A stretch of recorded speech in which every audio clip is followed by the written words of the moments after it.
안녕하세요, 라이브입니다. 심심하니까 또 썸네일이나 한번 읽어보기로 해요. 트럼프 타코 비판의 버럭, 심상찮은 백악관, 사실상 붕괴. 제가 생각할 때는 조선의 언론은 뭐랄까 유행에 민감하고 조회수에 민감해요. 그러니까 조선은 제가 볼 때 뭔가 누군가 좀 위기에 처하면 옆에서 무덤을 파면서 너 좀 들어가라라고 이렇게 밀어넣으려는 속성이 있어요. 근데 트럼프가 절대 이렇게 쉽게 끝나지 않아요. 저는 그렇게 봐요. 그리고 실제로 트럼프의 지지율이 추락하고 트럼프의 정권에 좀 위기가 올 수도 있지만 위기가 안 올 상황을 생각했을 때 조선 언론이 트럼프를 너무 돌려가기 하는 건 그렇게 좋은 결과를 초래하진 않을 거예요.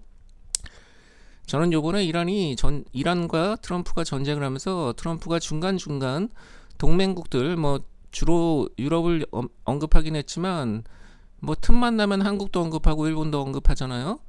이게 전쟁 끝나면은 사실 다 트럼프의 계획이 있다는 거거든요. 미리 한마디로 좀 트럼프 입장에서 굉장히 밉보이는 국가들을 한 번씩 집어넣고 한마디씩 던져 놓은 다음에 요번에 이란 정쟁이 정리되면 다음은 너네 차례다라는 거예요. 그래서 EU가 됐든 아니면 아시아권에 일본이 됐든 한국이 됐든 특히 한국 지금 타이밍에 전자권 회수 요청도 하고 한마디로 좀 뭔가 꼴사나운 느낌. 물론 우리 입장에선 정당한 권리일 수 있어요. 하지만 서구인들의 입장, 트럼프의 입장에서는 꼴사나운 국가인 한국을 아마도 청구서가 날아들 거예요. 이번 이란 전쟁이 끝나면 몇 개월 안에 한국의 청구서를 남발하면서 지금 당한 돌려가기를 대갚아주러 올 거란 말이죠. 그래서 한국 입장에서는 글쎄 트럼프가 어떤 사람인지를 알면은 얘가 뒤끝이 있는 사람이다라는 걸 알면은 좀 조심해야 돼요. 그래서 일단은 트럼프가 정말 추락할 거다라는 확신이 있다면 지금 트럼프를 까대도 상관없는데 제가 볼 땐 확신이 없어요. 트럼프는 충분히 아직까지 남은 임기를 성공적으로 마칠 수 있는 미국의 대통령이에요.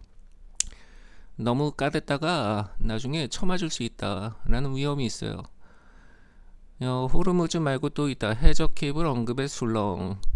네, 이런 거는 지금 그러니까 전쟁이라는 그 비중을 봤을 때 이란과 미국의 전쟁은 대형 덤프 트럭이 충돌하는 그런 대형 사태예요. 대형 사태. 그죠? 재난 사태라고요.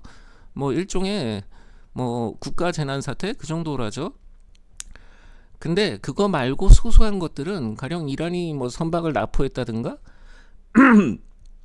해적 케이블을 끊을 수 있다든가 이런 거는 굉장히 접촉 사고에 불과한 아무 의미 없는 거예요. 그리고 이란이 전쟁을 끝낼 생각이 1이라도 있다면 해적 케이블 같은 거를 끊고 끝내진 않을 거예요. 그러니까 이란도 좀 미래를 봐야 되거든요.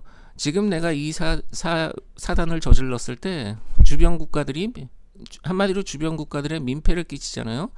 그게 전쟁 후에는 또 어떻게 돌아올지 모른다라는 계산을 하고 있다면 좀 이란이 이성을 갖고 있다면 저런 거를 끊을 일은 없어요. 그러니까 그런 식으로는 생각할 수 있죠. 이란이 궁지에 몰리고 갈 때까지 가서 쥐가 고양이를 물 정도가 되면 끊을 수도 있다라고 생각을 할 수 있지만 아직은 이란이 궁지에 몰렸다는 느낌이 전혀 없기 때문에 제가 볼 때 이란이 해적 케이블을 끊어서 전 세계 통신망을 마비시킨다든가 이런 일은 발생하지 않을 재난이에요. 그냥 발생하지 않을 거를 기레기들이 조회수를 뽑기 위해서 열심히 펌프질을 하고 있다는 거예요. 그래서 저런 거는 읽어볼 일고의 가치가 없어요. 일고의 가치가 읽지도 않아요. 저런 건 중동은 왜 항상 싸우는 걸까? 이 지식 브런치님의 글은 도움되는 게 많아요. 여러분들도 국제 정세를 생각하고 역사를 이해하는데 재미삼아 한 번씩 보세요. 굉장히 내용도 좋고 볼거리가 있어요. 그 다음에 뭐가 있을까? 수도 차단 70여가 이 시간 내 전멸, 튀르키예 중대 발표. 네, 지금 보면 저건 아마도 인도 같은 데서 수자원을 무기로 해갖고 인도가 됐든 누가 됐든 요즘은 수자원을 무기로 하려는 국가들이 많아요. 가령 중국도 그 중에 하나고요. 중국은 동남아 국가들의 수자원의 그러니까 상류에서 댐을 건설해서 한마디로 물 공급을 조절하면서 동남아 국가들을 사실상 뭐랄까 뭐 가스라이팅 하면서 내가 물을 줄까 말까 하면서 가스라이팅 하면서 컨트롤하려는 움직임이 있고, 인도 같은 경우에도 주변 국가들의 뭐 수력 발전소 같은 걸 건설해서 물 공급량을 조절하면서 괴롭히려는 그런 심보가 있어요. 그게 하나의 전략일 수는 있겠지만 뭐 하여간에 세상이 갈수록 야만의 시대로 가고 있다는 거예요. 그만큼 물론 뭐 그 나라들은 저기 명분은 있죠. 뭐 전력 생산이라든가 뭐 홍수 방지라든가 뭐 다양한 명분을 갖고 하는 거지만, 사실상 다른 나라의 뭐랄까 물 공급량으로 그 나라를 통제하려는, 특히 중국이 그런 게 좀 심하죠.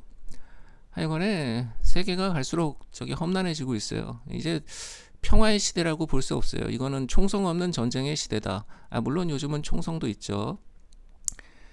호르무즈 통행료 첫 예치, 이란 중앙은행 금액 일시 비공개. 네, 이런 것도 일종의 접촉사고에 불과한 거예요. 이란이 근데 통행료를 부과한다라는 게, 지금 뭐 이란이 통행료를 부과한들 제가 볼 때 그거를 그냥 전 세계적으로 일시적으로 용인할 수는 있거든요. 가령 뭐 한시적으로, 그죠? 이란이 이번에 전쟁이 끝나고 통행료를 부과한다. 아마 더럽지만 대부분의 나라에서 일단 통행료를 낼 거예요. 통행료를 내고 통과를 하겠죠.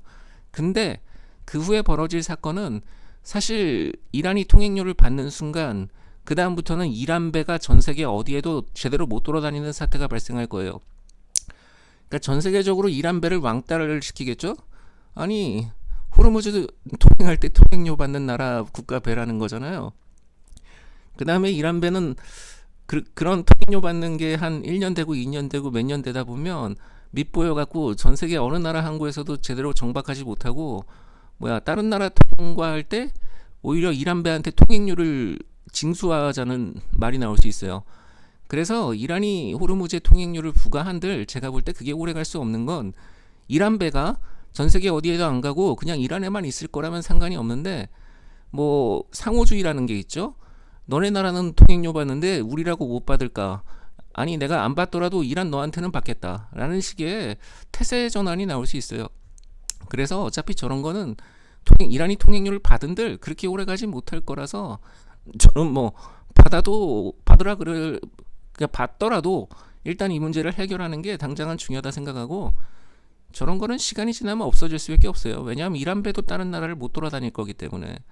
그러니까 상호주의에 위배되잖아요. 그러니까 뭐 국가 간에는 좀 뭐랄까, 내가 너한테 이렇게 해주니까 너도 나한테 이렇게 해줘라 라는 그런 무언의 뭐 그런 게 딜이 원래 돼 있는 건데, 그러니까 뭐 통행의 자유가 있고 그런 거겠죠. 한마디로 이란도 다른 나라 갈 때 굉장히 곤란을 겪게 될 거예요. 통행료를 받는 순간.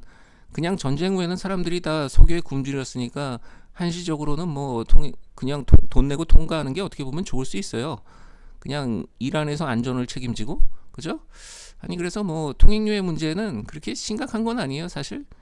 그냥 우리가 뭐 저기 통행료에 꽂혀갖고 공짜로 다녔는데 톨게이트가 생겨서 기분이 나쁠 수는 있지만, 제 말은 이란이 돈을 받아본들 오래 가지 못해요. 저런 식으로 하는 건. 전 세계가 미국에 등 돌리는 진짜 이유. 근데 뭐랄까, 우리가 알던 미국이 끝났다, 그런 말도 다 맞아요. 그리고 트럼프가 결국 미국의 신뢰를 갉아먹어서 아주 장기적인 관점으로 봤을 때는 미국에 뭐 굉장히 해를 끼치고 있죠. 근데 단기적으로는 지금 당장은 미국의 부채가 많고, 좀 어떤 억지의 수단을 동원하지 않고는 미국의 부채를 해결할 수 없고, 어떻게 보면 미국도 위기 타파가 안 되는 거예요. 그래서 미국인들도 어쨌든 뭐 이 위기를 타파할 사람은 트럼프밖에 없다.